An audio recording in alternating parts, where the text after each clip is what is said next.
Hi welcome to my kitchen.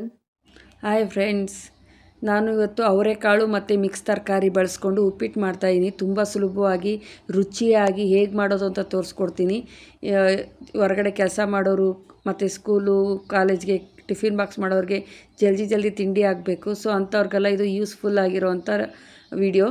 ಎಲ್ಲರೂ ಒಂದು ಸತಿ ಟ್ರೈ ಮಾಡಿ. ನಾನು ಬಾಣಲಿಗೆ 2 ಸ್ಪೂನಷ್ಟು ಬೆಣ್ಣೆನ ಬಿಸಿ ಮಾಡಿಕೊಂಡು ಅದಕ್ಕೆ 1/4 ಕಪ್ಪಷ್ಟು ರವೆ ಹಾಕೋತಾಯಿನಿ. ಈ ರವೆನ ಸಣ್ಣ ಉರಿಯಲ್ಲಿ ಸ್ವಲ್ಪ ಬಣ್ಣ ಬದಲಾಗೋ ಗಂಟ ಹುರ್ಕೋಬೇಕು. ನಿಮ್ಮ ಮನೇಲಿ ಬೆಣ್ಣೆ ಇಲ್ಲ ಅಂದರೆ ಬದಲಾಗಿ ನೀವು ಎಣ್ಣೆ ಕೂಡ ಬಳಸ್ಕೋಬೋದು ಫ್ರೆಂಡ್ಸ್. ಇದನ್ನು ಸ್ವಲ್ಪ ಕೆಂಪಗಾಗೋವರೆಗೂ ಹುರ್ಕೊಳ್ಳೋಣ. ಆಗಲೇ ನೋಡಿ ಹಾಕಿರೋ ಬೆಣ್ಣೆ ಎಲ್ಲ ರವೆ ಹೀರ್ಕೊಂಡ್ಬಿಟ್ಟಿದೆ. ಸೊ ಇನ್ನೊಂದು ಸ್ವಲ್ಪ ಹೊತ್ತು ಹುರ್ಕೊಳ್ಳೋಣ. ಆಮೇಲೆ ಈಸಿಯಾಗಿ ರೆಸಿಪೀಸ್ನ ಕಲಿಬೇಕು ಅಂತ ಇದ್ದರೆ ನನ್ನ ಚಾನಲ್ನ ಸಬ್ಸ್ಕ್ರೈಬ್ ಮಾಡಿ ಫ್ರೆಂಡ್ಸ್. ಈಸಿಯಾಗಿರೋ ರೆಸಿಪೀಸ್ನೆಲ್ಲ ಹೇಳ್ಕೊಡ್ತೀನಿ. ಆಮೇಲೆ ಫ್ರೆಂಡ್ಸು ರಿಲೇಟಿವ್ಸ್ಗೆಲ್ಲ ಶೇರ್ ಮಾಡಿ ಹೇಗೆ ಬಂತು ಅಂತ ಇದನ್ನು ಟ್ರೈ ಮಾಡಿ ಮನೆಯಲ್ಲಿ. ಆಮೇಲೆ ನನಗೆ ಕಮೆಂಟಲ್ಲಿ ಹೇಳೋದನ್ನ ಮರಿಬೇಡಿ. ಸೊ ರವೆನ ತುಂಬ ಚೆನ್ನಾಗಿ ಹುರ್ಕೋಬೇಕು, ಇಲ್ಲ ಅಂದರೆ ಉಪ್ಪಿಟ್ಟು ಚೆನ್ನಾಗಿ ಬರೋದಿಲ್ಲ. ಹುರಿದಾಗಿದೆ. ಇದನ್ನು ಒಂದು ತಟ್ಟೆಗೆ ಶಿಫ್ಟ್ ಮಾಡ್ಕೊಂಡು ಅದೇ ಬಾಣಲಿಗೆ ನಾನು ಒಂದು 7ರಿಂದ 8 ಸ್ಪೂನಷ್ಟು ಎಣ್ಣೆ ಹಾಕೋತಾಯಿನಿ. ಅದಕ್ಕೆ ಒಂದು ಅರ್ಧ ಸ್ಪೂನಷ್ಟು ಸಾಸಿವೆ, ಒಂದು 2 ಕಡ್ಡಿಯಷ್ಟು ಕರಿಬೇವು ಸೊಪ್ಪು, ಒಂದು 5ರಿಂದ 6 ಹಸಿಮೆಣಸಿನ್ಕಾಯಿ, ಒಂದು 3 ಈರುಳ್ಳಿ ಕಟ್ ಮಾಡ್ಕೊಂಡಿದ್ದೀನಿ. ಇಷ್ಟನ್ನು ಒಗ್ಗರಣೆಯಲ್ಲಿ ಚೆನ್ನಾಗಿ ಬಾಡಿಸ್ಕೊಳ್ಳೋಣ.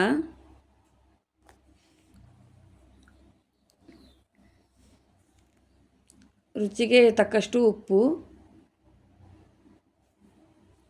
ಸೊ ಈ ಟೈಮಲ್ಲಿ ನಾನು ಒಂದು 2 ಟೊಮೊಟೊ ಹಣ್ಣನ್ನ ಕಟ್ ಮಾಡ್ಕೊಂಡು ಇಟ್ಕೊಂಡಿದ್ದೆ, ಅದನ್ನೂ ಹಾಕೋತಾಯಿನಿ. ಆಮೇಲೆ ನಾನು ಅವರೆಕಾಯಿ ರಾತ್ರಿ ಸುಲಿದಿರೋದ್ರಿಂದ ಅದರಲ್ಲಿ ತುಂಬ ಎಳೆಯ ಅವರೆಕಾಳನ್ನೆಲ್ಲ ತೆಗ್ದು ಇಟ್ಕೊಂಡು ಅದರಲ್ಲಿ ಉಪ್ಪಿಟ್ಟು ಮಾಡ್ತಾ ಇರೋದು ಫ್ರೆಂಡ್ಸ್ ಇದನ್ನು. ಆಮೇಲೆ ನಾನು ಒಂದು ಸ್ವಲ್ಪ ಕ್ಯಾರೆಟು, ಬೀನ್ಸು, ಆಲೂಗೆಡ್ಡೆ, ಆಮೇಲೆ ಎಳೆಯಾಗಿ ಇರೋವಂಥ ಅವರೆಕಾಳು ಇಷ್ಟನ್ನು ಹಾಕೋತಾಯಿನಿ.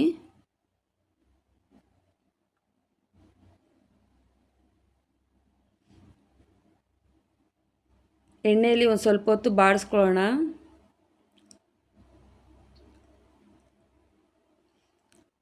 ಸ್ವಲ್ಪ ಖಾರ ಕಮ್ಮಿ ಅನಿಸ್ತು, ನಾನು ಖಾರ ಪೌಡ್ರ್ ಹಾಕೋತಾಯಿನಿ.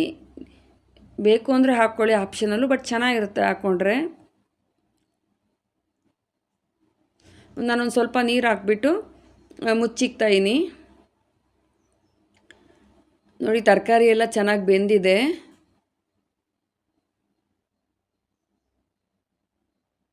ನೋಡಿ ಒಂದು ಪ್ರೆಸ್ ಮಾಡಿ ತೋರಿಸ್ತೀನಿ, ಚೆನ್ನಾಗಿ ಬೆಂದಿದೆ. ನಾನು ಯಾವ ಬಟ್ಲಲ್ಲಿ ರವೆ ತೊಗೊಂಡಿದ್ನಲ್ಲ ಅದೇ ಬಟ್ಲಲ್ಲಿ ನೀರು ಹಾಕೋತಾಯಿನಿ. 1/4 ಕಪ್ಪಷ್ಟು ನಾನು ರವೆ ಹಾಕ್ಕೊಂಡಿದ್ದೆ. 2 ಬಟ್ಲಷ್ಟು ನೀರು ಹಾಕೋತಾಯಿನಿ. ಅರ್ಧ ಬಟ್ಲಷ್ಟು ನೀರು ಆಲ್ರೆಡಿ ಬಾಣಲೆಯಲ್ಲೇ ಇತ್ತು. ಈಗ ಚೆನ್ನಾಗಿ ಕುದ್ದಿದೆ. ಈ ಟೈಮಲ್ಲಿ ಒಂದು ಸ್ವಲ್ಪ ಕೊತ್ತಂಬರಿ ಸೊಪ್ಪು ಹಾಕ್ಕೊಳ್ಳೋಣ. ನಾನು ಉದುರಾಗಿರಲಿ ಅನ್ನೋ ಥರ ಮಾಡ್ಕೊತಾಯಿನಿ ಉಪ್ಪಿಟ್ಟು. ನೀವು ಇಲ್ಲ ಒಂಚೂರು ನಮಗೆ ಮೆತ್ತ ಇರಬೇಕು ಅನಿಸಿದರೆ ಇನ್ನೊಂದು ಅರ್ಧ ಬಟ್ಲು ನೀರು ನೀವು ಎಕ್ಸ್ಟ್ರಾ ಹಾಕೋಬೋದು.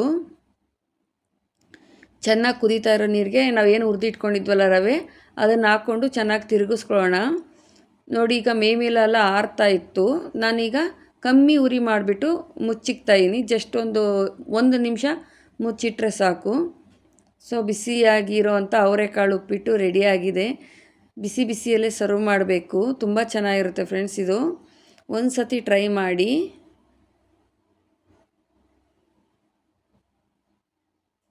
ಸೊ ರುಚಿಕರವಾದ ಬಿಸಿಯಾಗಿರೋ ಉಪ್ಪಿಟ್ಟಿಗೆ ಒಂದು ಸ್ವಲ್ಪ ತುಪ್ಪ ಇಲ್ಲ ಬೆಣ್ಣೆ ಹಾಕ್ಕೊಂಡು ತಿಂತಾಯಿದ್ರೆ ಇನ್ನೂ ತುಂಬ ಚೆನ್ನಾಗಿರುತ್ತೆ. ಇದ್ದರೆ ಹಾಕ್ಕೊಳ್ಳಿ, ಮಿಸ್ ಮಾಡಬೇಡಿ. ಇದ್ದರೆ ಇದನ್ನು ಹಾಕ್ಕೊಂಡು ಚೆನ್ನಾಗಿ ಮಿಕ್ಸ್ ಮಾಡ್ಕೊಳ್ಳೋಣ. ಮಿಕ್ಸ್ ಮಾಡಿಕೊಂಡು ಮತ್ತೆ 1 ನಿಮಿಷನ ಮುಚ್ಚಿಟ್ಬಿಟ್ಟು ಇದನ್ನು ಸರ್ವ್ ಮಾಡ್ಕೊಳ್ಳೋಣ ಫ್ರೆಂಡ್ಸ್. ರುಚಿಕರವಾದ ಉದುರಾಗಿರೋವಂಥ ಉಪ್ಪಿಟ್ಟು ರೆಡಿಯಾಗಿದೆ. ಎಲ್ಲರೂ ಒಂದು ಸತಿ ಟ್ರೈ ಮಾಡಿ ಹೇಗೆ ಬಂತು ಅಂತ ಕಮೆಂಟಲ್ಲಿ ಹೇಳಿ ಫ್ರೆಂಡ್ಸ್. ಇಷ್ಟೊತ್ತು ನಾನು ವಿಡಿಯೋ ನೋಡಿದ್ದಕ್ಕೆ ಧನ್ಯವಾದಗಳು.